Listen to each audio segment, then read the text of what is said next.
राज्यातील धर्मादाय रुग्णालयांची पाहणी होणार आहे। नियमांचं पालन होतं की नाही याची चौकशी केली जाणार आहे। विशेष मदत कक्षामार्फत ही पाहणी केली जाईल। धर्मादाय आयुक्त विभागातील अधिकाऱ्यांचा यात समावेश असेल। पुण्यातील गर्भवतीच्या मृत्यूनंतर हा मोठा निर्णय घेण्यात आलाय। त्यामुळे राज्यातील धर्मादाय रुग्णालयांची आता पाहणी केली जाणार आहे।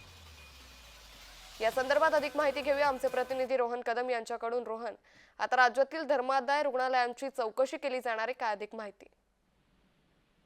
खरं तर गरीब रुग्णांना मोफत उपचार मिळावे म्हणून हे सगळे चॅरिटी कमिशन जे आहे ते काम करत असतात।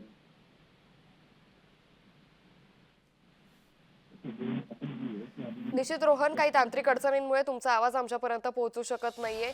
मात्र मोठी माहिती सध्या समोर येते। राज्यातील धर्मादाय रुग्णालयांची पाहणी केली जाणार आहे।